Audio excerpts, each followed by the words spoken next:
Happy New Year to you. I am greeting you from beautiful and kind of chilly Phoenix, Arizona. Today is January the 6th, 2025, and I'm excited about what this new year holds for us. This is a spontaneous storytelling video. No fancy microphones right now, nothing but natural lighting. It is just over 8 o'clock, maybe closer to 8:30 in the morning. Just wrapped up a little 8:28 mountain time. Just wrapped up a little morning run here to get a feel for the city. It's a couple miles in and I'm thankful for that. Gonna go up, clean up, and get out on the town today. Listen, I was visiting a very popular tourist destination yesterday. You can probably guess what that was since I'm in Phoenix. And I saw a statement en route here that I want to share with you. And it goes like this. It said, "You only know the worth of water when the well is dry." Man, that thing fell on me like a ton of bricks. You only know the worth of water when the well is dry. I think it gives us a lot to think about as we go into 2025 concerning the stores of nourishment that we have available to us. There's a word that's been in my spirit, and that word is flourish. Second word to that would be thrive. This year, I hope that we flourish and thrive. But in order to flourish and thrive, we're going to need to be mindful of our well, the wells of life, our spiritual well, our emotional well, our relational well, our academic well, our financial well. And by well, I mean those places that we go into to draw from, that we can give to others, so that we can show up in life with the capacity to flourish and to thrive. Now, here's what that doesn't mean. That doesn't mean that every day we have to make sure that we avoid any and everything that could drain us, because the nature of life is we only have a limited amount of attention, adrenaline.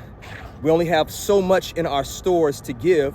And so the nature of life, I believe, is we're going to feel depleted sometimes. We're going to feel a little low. We're going to feel like, man, I need to rest. I need to recover. I need to renew myself. And that's good, because you don't want to get to the point where you realize, hey, man, all of my water is gone. The well is dry. Now, that can happen to any of us. The well sometimes dries up. Some people call it burnout. Other people call it emotional poverty. Whatever you call it, I want to share with you some things that you and I can do to keep the water flowing, to keep the water bubbling, not to fall into a state of stagnancy, not to find ourselves to the point where we're ready to give up. So here are a couple things that you and I can think about as we seek to keep the well filled and overflowing. Number one, you want to practice gratitude. Practicing gratitude has a way of adjusting our attitude. There's so many reasons to give thanks all around us. If you open your eyes and calibrate your senses and have a sense of openness, this year I think gratitude will jump off of the pages of life and right into your lap. You will find yourself being thankful for stuff that you normally look over. Begin to research how your body is composed, and from head to toe, just thank God for your ears and your eyes. Thank God for your mouth and your nose. But not just that, thank Him for the intricacies of all of these details. Thank Him for the joint system and the fact that we have a venous system, or a system of veins. Thank Him for the blood flowing through our veins. Thank Him for the ways in which involuntary mechanisms serve to keep you afloat day in and day out. When you're awake and when we are asleep, we have a chance to practice gratitude. And I don't want to sound like I'm untouchable. Let's be real. There are times where, from a sensory standpoint, complaining feels a lot better than giving thanks. But giving thanks is a lot better than complaining on a physiological level, on a biological level, on an emotional and spiritual level. So let's practice gratitude and keep that well filled and overflowing. Let's also find ways to be kind. Kindness is something that is countercultural in a very significant sense. When we look on the news, sometimes it's only bad news. When we think about all of the different state of affairs going on, both domestically and internationally, sometimes you wonder, what would a good dose of kindness do to absolve some of the heartache and heartbreak, some of the schisms and wars that we are seeing going on? And I know for me personally, I am feeling the pull and the call to experience the transformational power of kindness, Now, here's the challenge. You can not only be kind to your kind. Maybe I should say that again. You can not only be kind to your kind. You have to learn. I have to learn. We have to learn to practice kindness beyond the borders of where we're naturally comfortable, where we find natural familiarity and commonality. Can I be stretched to show kindness to those who may not be my kind? And when I say my kind, that definition can be those who have your professional background, those who may be within your socioeconomic bracket, those who may share ethnic or national affiliation, those who may be a part of the same religious community or spiritual community or denomination, those individuals who share the same hobbies and customs. We are creatures of community, no doubt, but it's very easy to become very exclusive and separative and divisive if I'm only showing kindness to my kind. Let's show gratitude and exercise kindness. I also want you to learn this year, we need rest.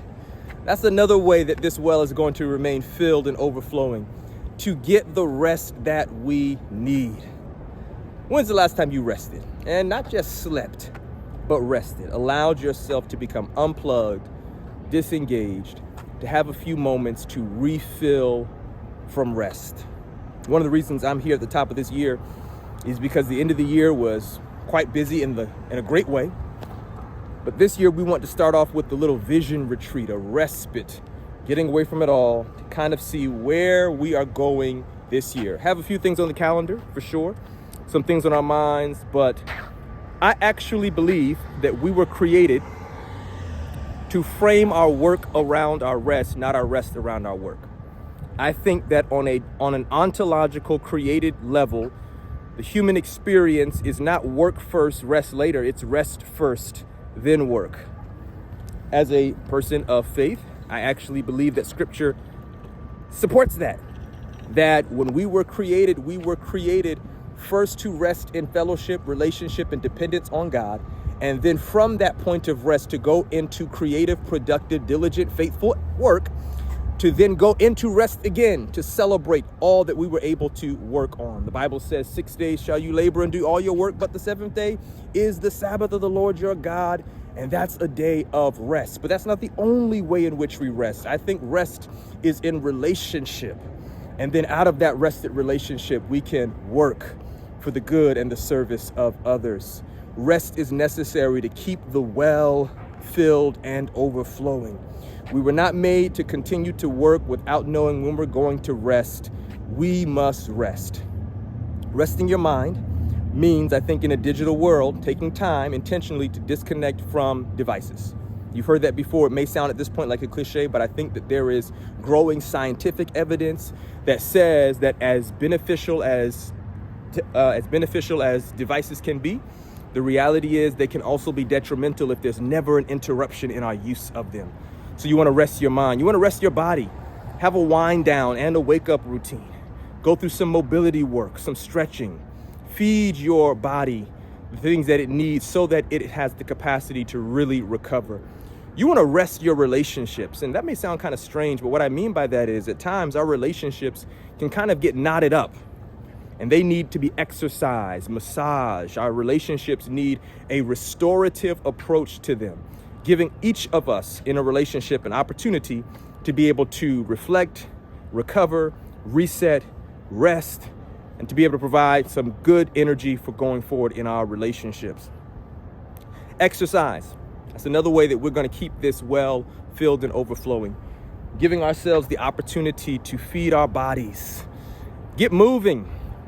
One of my favorite couples who helps Kyle and I a lot, and millions of people around the world, they say we only have one body. I heard it said another way that we were not made to be still. I think movement is necessary for flourishing and thriving. So that can be inside, that can be outside. We We want to make sure that we take advantage of opportunities to move, to get moving. Whether you're in a beautiful city like Phoenix, wherever you are is an opportunity to move your bodies. Did you know that 30 minutes of movement a day, walking, running, jogging, cycling, stretching, mobility work, it has a natural way of replenishing on a deep cellular level the body's reserves that are needed to function and thrive and flourish well. Let's show gratitude, kindness, rest, movement. Finally, surrender. I was going to say the word devotion, but surrender is the word on my spirit today. It is so easy to want to be in control of everything. This year, I am convinced that you and we will want to be in control. We're going to want things to go our way.